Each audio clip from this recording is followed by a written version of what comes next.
മഞ്ചേരിയിൽ പൊതുസമ്മേളനം നടക്കും. നിരവധി ആളുകളാണ് അവിടേക്ക് ഇപ്പോൾ എത്തിക്കൊണ്ടിരിക്കുന്നത്. DMK നിരീക്ഷകർ ഉൾപ്പെടെ പരിപാടിക്ക് എത്തുമെന്നത് തന്നെയാണ് വിവരം. പ്രസ്ഥാനത്തിന്റെ രൂപവും ഭാവവും അറിഞ്ഞ ശേഷം നിലപാട് പറയാമെന്നായിരുന്നു മുസ്ലിം ലീഗ് വ്യക്തമാക്കിയത്. ഏതായാലും ഇടതുമുന്നണി ഇതൊന്നും ബാധിക്കില്ല എന്നാണ് LDF കൺവീനർ TP രാമകൃഷ്ണൻ ഇന്ന് രാവിലെ പറഞ്ഞത്. പക്ഷേ ഏത് രീതിയിലായിരിക്കും അൻവർ കൊണ്ടുവരുന്ന പ്രസ്ഥാനം, അതിന്റെ നിലപാടുകൾ മലബാറിലെ പ്രത്യേകിച്ച് കേരളത്തിലെയൊക്കെ തന്നെ രാഷ്ട്രീയത്തെ സ്വാധീനിക്കുക എന്നൊരു ചോദ്യമുണ്ട്. മുബഷീർ P അക്ബറും അഷ്കർ അലി കരിമ്പയും ദീപക് മലയമ്മയും VS രഞ്ജിത്തും ചേരുന്നുണ്ട് മലപ്പുറത്ത് നിന്ന്. രഞ്ജിത്ത്, നമ്മൾ നേരത്തെ KT ജലീൽ ഉൾപ്പെടെയുള്ള ആളുകളെയൊക്കെ രംഗത്തിറക്കിക്കൊണ്ട് അവരുടെ പ്രസ്താവനകളിലൂടെ പ്രതിരോധിക്കുന്നത് കാണുന്നു CPIM. പക്ഷേ അതൊക്കെ ഫലപ്രദമാകുമോ എന്നൊരു ചോദ്യമുണ്ട്. ഇന്നിപ്പോൾ അവിടെ എത്തുന്ന സാധാരണക്കാരായ ആളുകളുടെ ഒരു പ്രതികരണം ദീപക് മലയമ്മ തേടിക്കൊണ്ടിരിക്കുകയായിരുന്നു. അപ്പോഴാണ് നമ്മൾ ഇടവേളയിലേക്ക് പോയത്. അത്തരം ആളുകൾ അവരാണ് പ്രബലരെന്ന് ഞാൻ കരുതുന്നു എന്നാണ് PV അൻവർ ഇന്ന് രാവിലെ പറഞ്ഞത്. നേതാക്കളല്ല, അതല്ലെങ്കിൽ ഏതെങ്കിലും കരുത്തരായ ആളുകളെന്ന് ഞാൻ കരുതുന്നത് സാധാരണക്കാരെ തന്നെയാണ്. അവരുടെ പിന്തുണ എനിക്കുണ്ട്, അതായിരിക്കും ഇന്ന് വൈകിട്ട് കാണാനാവുക എന്നത് തന്നെയാണ് PV അൻവർ പറഞ്ഞതും. ആളുകളുടെ ഒരു ഒഴുക്കുണ്ടോ അങ്ങോട്ടേക്ക്? ഒരുക്കങ്ങളെല്ലാം പൂർണ്ണമായോ? വിനീത, ഒരുക്കങ്ങൾ പൂർണ്ണമായി എന്ന് പറയാം. വേദിയിലൊക്കെ കസേരകൾ നിറച്ചിട്ടിരിക്കുന്നു, ആളുകൾ ഇങ്ങോട്ട് എത്തുന്നു. നേരത്തെ ദീപക് മലയമ്മ സൂചിപ്പിച്ച അല്ലെങ്കിൽ പറഞ്ഞ ആൾ അദ്ദേഹം ഇവിടെ തന്നെ ഉണ്ട്. അദ്ദേഹത്തോട് നമുക്ക് ഒരിക്കൽ കൂടി ചോദിക്കാമെന്ന് തോന്നുന്നു. എവിടെ നിന്ന് വരുന്നേ? AR നഗർ അബ്ദുറഹ്മാൻ നഗർ. അബ്ദുറഹ്മാൻ നഗർ നിലമ്പൂർ മണ്ഡലത്തിലാണ്? അല്ലല്ല, ഞാൻ മറ്റൊരു വേങ്ങര മണ്ഡലത്തിലാണ്. വേങ്ങര മണ്ഡലത്തിലാണ്. എന്തുകൊണ്ടാണ് ഈ അൻവറിന് ഒരു പിന്തുണ കൊടുക്കാനുള്ള കാരണം? അൻവറിന് പിന്തുണ കൊടുക്കാൻ അൻവറിൻ്റെ നയങ്ങൾ നന്നും തോന്നിയിട്ടുള്ള പിന്തുണ. അൻവറിനോടൊന്നല്ല, ഈ ഇടതുപക്ഷ പാർട്ടികളുടെ പോക്ക് ചെയ്യില്ല. ഇപ്പോൾ ചോദിക്കും പറഞ്ഞാൽ ജലീൽ ഇപ്പോൾ വന്നിട്ടുണ്ട്. ആദ്യം അൻവറിൻ്റെ കൂടെ ഉണ്ടായിരുന്നു, പിന്നെ പോയാണ്. ജലീൽ എവിടെ കുറച്ചുന്നു, എത്രയോടത്ത് മാറി. പിന്നെ ജലീലിൻ്റെ നയനാണ് ശരിയാണ്. AKജിന് EMSനും ഗാന്ധിനൊക്കെ സ്വർഗത്തിലാക്കണം എന്നാണ്. ഗാന്ധിക്ക് സ്വർഗം വേണ്ട പോലും പറഞ്ഞു. ഓർക്ക് സ്വർഗം വേണ്ടാന്നോട് പിടിച്ചാൽ കിട്ടുമോ? AKജിക്ക് സ്വർഗം വേണ്ടാണ് AKജി. പിന്നെ ജലീൽ പിടിച്ചാൽ കിട്ടുക. ഈ ഗാന്ധിയാണെങ്കിൽ ഗാന്ധിയുടെ മകൻ മുസ്ലിമായ കാരണത്തിൽ ഗാന്ധി വരികര കാണിച്ചില്ല എന്ന് ഗാന്ധിനെ ഈ സ്വർഗത്ത് വരാൻ വിട്ടാൽ ഞാൻ പോരില്ല എന്നൊക്കെ. ജലീൽ പോകണ്ടൊക്കെ അല്ലാത്ത അങ്ങനത്തെ വിവരം പറഞ്ഞ ഒരു മന്ദബുദ്ധിയുടെ വിവരം. പിന്നെ ഇപ്പോൾ ഓൻ പാർലമെൻറ്റ് രാജ്യസഭ സീറ്റൊക്കെ കിട്ടാറുമ്പോൾ അപ്പോൾ നാട് മാറിക്കണേ. അല്ലാത്ത ഏത് രാഷ്ട്രീയ പാർട്ടിയിലുണ്ടായിരുന്നു? CPM പറ്റണം. ആദ്യം അഖിലേന്ത്യ ലീഗിലായിരുന്നു. ലീഗ് രണ്ടായപ്പോൾ വിമത ലീഗും അഖിലേന്ത്യയിൽ വന്നപ്പോൾ ഞാൻ വിമതയാണ്. അപ്പോൾ അവർ അങ്ങോട്ട് രണ്ട് യോജിച്ചപ്പോൾ എനിക്ക് യോജിക്കാനില്ല. അങ്ങനെ ഞാൻ മാർക്സിസ്റ്റായി. 84-85 മുതൽ ഞാൻ മാർക്സിസ്റ്റാണ്. ഇതുവരെ CPM ആണ്? അതിനെ CPMൻ്റെ LC മെമ്പർ, കർഷകരുടെ ജില്ലാ കമ്മിറ്റി മെമ്പറൊക്കെ. LC മെമ്പറായിരുന്നു? ഏത് local committee? AR Nagar local committee member. LC മെമ്പറായിരുന്നു. ഇപ്പോൾ CPMനൊപ്പം അല്ല, പിന്നെ 10 രൂപ കൊല്ലമായിട്ട് ഞാൻ CPM വിട്ടല്ല. CPMനെ വോട്ടില്ല, CPM അനുഭവിച്ചങ്ങ് നിൽക്കും. കാരണം വേറെ സുഖങ്ങൾ കാണുന്നില്ല. പലരും വരുന്നുണ്ട്, പോകുന്നത് നല്ല രാഷ്ട്രീയമായിട്ട്. പിന്നെ STP ഒന്നും മറ്റേ സോളാറ്റി ഒന്നും മറ്റൊന്നും ഉൾക്കൊള്ളാൻ വരുന്ന ആൾക്കാർ STPM ജമാഅത്തെ ഇസ്ലാമി ഒക്കെയാണെന്നാണ് CPM പറയുന്നത്. CPMനെ സംബന്ധിച്ച് CPMൽ എല്ലാത്തിലൊക്കെ വർഗീയവാദികളാണ്. CPM എല്ലാ വർഗീയതയും പ്രോത്സാഹിപ്പിക്കുന്നുണ്ട്.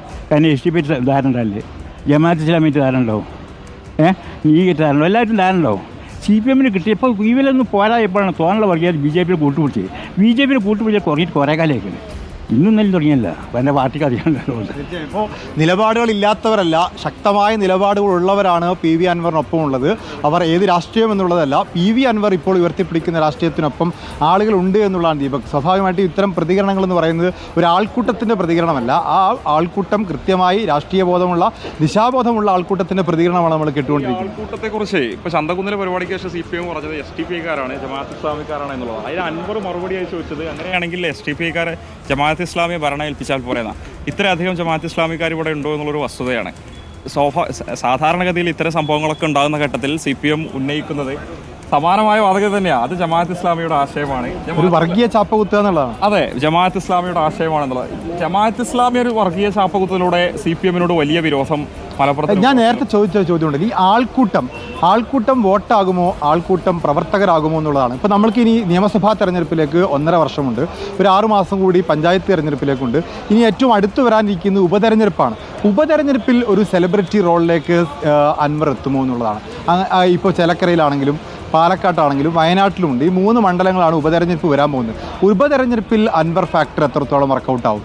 ഇതിലിപ്പോൾ എനിക്ക് തോന്നിയിട്ടുള്ളൊരു കാര്യം എന്ന് പറഞ്ഞാൽ ഈ ആൾക്കൂട്ടം വോട്ടാകുമോ എന്നുള്ളൊരു ചോദ്യമാണ്. സ്വാഭാവികമായും നമുക്കറിയാം ആൾക്കൂട്ടം ഫാൻസ് എന്ന് പറയുന്നത് ആ തരത്തിൽ വോട്ടാകില്ല എന്നുള്ള കാര്യത്തിൽ തർക്കമൊന്നുമില്ല. കൃത്യമായ രാഷ്ട്രീയ ധാരണയുള്ളവരാണ് മലയാളികൾ എന്ന കാര്യവും നമുക്ക് ബോധ്യമുണ്ട്. പക്ഷേ അൻവർ ഉന്നയിച്ച കുറേ ചോദ്യങ്ങളുണ്ട്. അൻവർ നിരന്തരം ഇങ്ങനെ പറഞ്ഞുകൊണ്ടിരിക്കുക, അതെല്ലാം ദൃശ്യമാധ്യമങ്ങളിലൂടെയും അല്ലാതെയും ഒക്കെ ആളുകൾക്കിടയിലേക്ക് എത്തുകയാണ്. അവിടെ സ്ത്രീകൾ ഉൾപ്പെടെയുള്ള ആളുകൾ ഇത് കൃത്യമായി നിരീക്ഷിക്കുന്നു.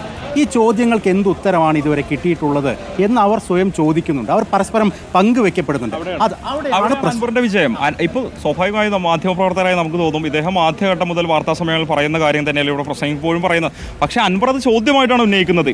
ആവർത്തിച്ച് അദ്ദേഹം അത് പറയുമ്പോഴും മറുപടിയില്ല. സർക്കാർ സംവിധാനങ്ങളിൽ നിന്ന് മറുപടി വരുന്നില്ല. അൻവറിനെ ചാപ്പകുത്തുന്നതിനപ്പുറത്തേക്ക് മറുപടിയില്ല എന്നുള്ളത് അൻവർ ഉയർത്തിക്കാട്ടുന്നു. സാധാരണക്കാരനായ ജനങ്ങൾ ഇത് നോക്കിക്കാണുന്നുണ്ട് എന്നുള്ളത്. ഒറ്റ കാര്യം പറഞ്ഞിട്ട് ഞാൻ മൂഷിലേക്ക് തന്നെ വരാം. അതിൽ അൻവർ ഉപയോഗിച്ചിരിക്കുന്ന ഒരു സ്ട്രാറ്റജി എന്ന് എനിക്ക് തോന്നിയത് നിരന്തരം ഒരേ കാര്യം പറഞ്ഞുകൊണ്ടേയിരിക്കുക. അതിങ്ങനെ ആവർത്തിച്ച് പറഞ്ഞ് മറ്റൊരാളുടെ മനസ്സിലേക്ക് അത് കുത്തിവെക്കുക എന്ന് പറയുന്ന സ്ട്രാറ്റജി. ബാക്കിയുള്ള ജില്ലാ സമ്മേളനങ്ങളൊക്കെ തന്നെ ഇത് തന്നെയായിരിക്കും ഉണ്ടാവുക എന്നുള്ളതാണ്. നിങ്ങൾ തെളിവുകൾ എന്താണ് പുതുതായിട്ട് പുറത്തുവിട്ടതെന്നാണ് മറുഭാഗത്ത് ചോദ്യം. തെളിവുകൾക്കപ്പുറത്ത് ഈ വാദഗതികൾക്ക് ഇപ്പോഴും കൃത്യമായ മറുപടി ലഭിച്ചില്ലല്ലോ എന്ന് അൻവർ തിരിച്ചു ചോദിക്കുന്നുണ്ട്. ഒന്നും പുറത്തുവിട്ടില്ലെങ്കിലും അൻവർ ചോദിച്ച ആദ്യത്തെ ചോദ്യമാണ് ഇപ്പോഴും സർക്കാരിന് മുൾമുനയിൽ നിർത്തുന്നത്. ADGP MR അജിത് കുമാറും RSS നേതാക്കളുമായുള്ള കൂടിക്കാഴ്ച ഇപ്പോഴും അതിൽ CPIയും CPM രണ്ട് തട്ടിലാണ്. വാർത്താ സമ്മേളനത്തിൽ പറഞ്ഞ കാര്യമുണ്ടല്ലോ, ഞാൻ പറഞ്ഞ കാര്യങ്ങൾ ശരിയായില്ലേ, അത് തന്നെയല്ലേ നിങ്ങളുടെ സർക്കാർ അന്വേഷിച്ച് DGP റിപ്പോർട്ട് കൊടുത്തതും അത് തന്നെയല്ലേ. RSS നേതാക്കളുമായുള്ള കൂടിക്കാഴ്ച അത് ശരിയല്ല, ഇത്തരത്തിൽ ആരോപണങ്ങൾ അത് വ്യക്തിപരമായ കൂടിക്കാഴ്ചയാണ് എന്നൊക്കെ പറയുന്നത് തെറ്റാണ്. അദ്ദേഹത്തിൻ്റെതായ വാദങ്ങളൊക്കെ തള്ളുന്നതാണ് DGPയുടെ റിപ്പോർട്ട്. അതുകൊണ്ട് ഞാൻ പറഞ്ഞത് ശരിയായില്ലേ എന്നൊരു ചോദ്യം അത് പ്രസക്തവുമാണ്. കാരണം അൻവർ ഉയർത്തിയ ആരോപണങ്ങൾ തെറ്റാണെങ്കിൽ അന്ന് തന്നെ അത് തള്ളിക്കളയാമായിരുന്നു. പകരം അതിൽ അന്വേഷണം നടക്കുന്നുണ്ട്, നടപടികളിലേക്ക് പോകാൻ നിർബന്ധിതമാകുന്നുണ്ട്. CPI പോലെ LDFിലെ പ്രധാന ഘടകകക്ഷി ഇക്കാര്യങ്ങൾ ഉയർത്തിക്കൊണ്ടേയിരിക്കുകയാണ്. CPMനോട് ചോദ്യങ്ങൾ ഉയർത്തുന്നു. മുഖ്യമന്ത്രിക്ക് CPMന്റെ സംസ്ഥാന കമ്മിറ്റിയിൽ നിന്ന് തന്നെ ഇതിന്റെ ചോദ്യങ്ങൾ നേരിടേണ്ടി വന്നു എന്നതുകൂടിയാണ്. തീർച്ചയായിട്ടും അൻവർ പോലീസിനെതിരെ മാത്രമാണ് പരാതി ഉന്നയിച്ചിരുന്നെങ്കിൽ, പ്രശ്നങ്ങൾ ഉന്നയിച്ചിരുന്നെങ്കിൽ പ്രശ്നം ഇത്രയും സങ്കീർണമാവില്ല. അൻവർ P ശശിക്കെതിരെ കൂടി വന്നപ്പോൾ, P ശശി എന്ന് പറഞ്ഞാൽ മുഖ്യമന്ത്രി ഓഫീസിലാണ്. മുഖ്യമന്ത്രിയുടെ ഓഫീസ് എന്ന് പറഞ്ഞാൽ നേരിട്ടോ അല്ലാതെയോ മുഖ്യമന്ത്രി തന്നെയാണ് പ്രതിസ്ഥാനത്താവുന്നത്. അങ്ങോട്ട് കാര്യങ്ങൾ എത്തിയപ്പോഴാണ് സ്വാഭാവികമായിട്ടും അൻവർ പാർട്ടിക്ക് പുറത്തേക്ക് പോയത്. അൻവർ പാർട്ടിക്ക് പുറത്തേക്കായാലും ചോദ്യങ്ങൾ അവിടെയുണ്ട്. എം എൻ വിജയൻ മാഷ് പറഞ്ഞ പ്രസക്തമായ കാര്യമുണ്ട്.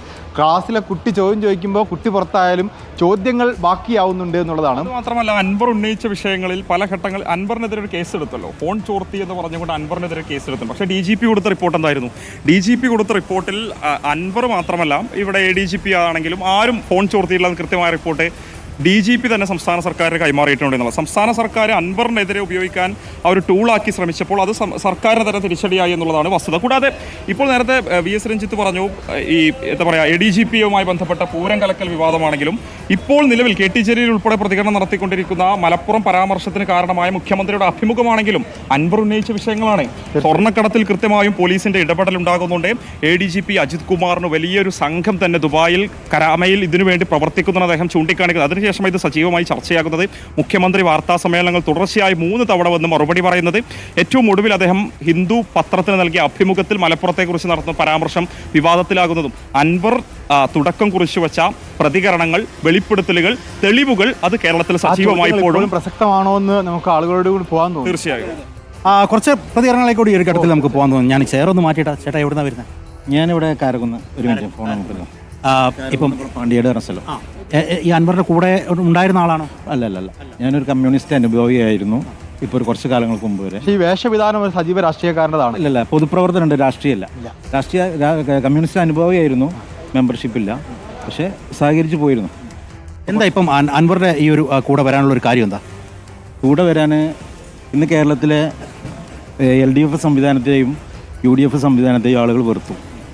ആളുകൾക്ക് അവർ വിശ്വാസമില്ലാതെയായപ്പോൾ മറ്റൊരു പാർട്ടി എന്നൊരാശയം ബഹുമാനപ്പെട്ട MLA ഉന്നയിച്ചപ്പോൾ അദ്ദേഹത്തിൻ്റെ കൂടെ കൂടാൻ തീരുമാനം. പാർട്ടി പ്രഖ്യാപിക്കുന്നില്ല. പാർട്ടി പ്രഖ്യാപിക്കേണ്ട എങ്കിലും ജനങ്ങൾ ഒന്നായി കഴിഞ്ഞാൽ ഒരു പാർട്ടിയാകാമെന്ന് പറഞ്ഞല്ലോ, ആ ജനങ്ങളിൽപ്പെട്ട ഒരാളാണ് ഞാൻ. അതിൽ ഈ അൻവറിനോട് ഞങ്ങൾ നേരത്തെ ഇങ്ങനെ സംസാരിക്കുകയായിരുന്നു. ഫാൻസുകൾ ഒരുപാടുണ്ടാവാം, ആ ഫാനാണോ? അല്ലല്ല, കുറച്ച് നിൽക്കും, അതിൽ യാതൊരു സംശയമില്ല. അല്ല, പ്രവർത്തകനല്ല, ഞാനൊരു ബിസിനസ്സുകാരനാണ്. സ്വാഭാവികം എനിക്ക് സജീവ രാഷ്ട്രീയം പറ്റില്ല. അപ്പോൾ അതുകൊണ്ട് തന്നെ, പക്ഷേ എന്നിരുന്നാലും നമ്മൾ ഇങ്ങനൊരു ആൺകുട്ടി മുമ്പിൽ വന്ന സ്ഥിതിക്ക്, മുന്നിൽ നമുക്ക് നേതൃത്വം തരാൻ തയ്യാറായ സ്ഥിതിക്ക് ഒപ്പം നിന്ന് കൊടുക്കൽ ഓരോ ഓരോ ജനാധിപത്യ വിശ്വാസിയുടെയും മതേതര വിശ്വാസിയുടെയും പിന്നെ എന്താ പറയാ, ആൺകുട്ടി എന്ന് പറയുന്ന ഒരു സ്ത്രീവിരുദ്ധ പ്രസ്താവന. അല്ല അങ്ങനെയല്ല, നിങ്ങൾക്ക് ധീരമായ നിലപാടില്ലാത്തൊരു സാധനമുണ്ട്. സ്വാഭാവികമായിട്ടും അൻവറിൻ്റെ ധീരമായ നിലപാടുകളെയാണ് ഇവിടെ എല്ലാവരും എടുത്തു പറയുന്നത് എന്നുള്ളതാണ്. ഞാൻ നേരത്തെ ചോദ്യം ചോദിച്ചില്ലേ, ഈ വരാനിരിക്കുന്ന തെരഞ്ഞെടുപ്പുകളിൽ അൻവർ ഫാക്ടർ എങ്ങനെ വർക്കൗട്ട് ആവും എന്നുള്ളതാണ്. ഇനി ഏറ്റവും ആദ്യം വരാനുള്ളത് ഉപതെരഞ്ഞെടുപ്പാണ്. ഈ ഉപതെരഞ്ഞെടുപ്പിൽ വയനാട്ടിൽ ഒബ്വിയസ്ലി വയനാട്ടിൽ അൻവർ ഒരു ഫാക്ടറാണ്.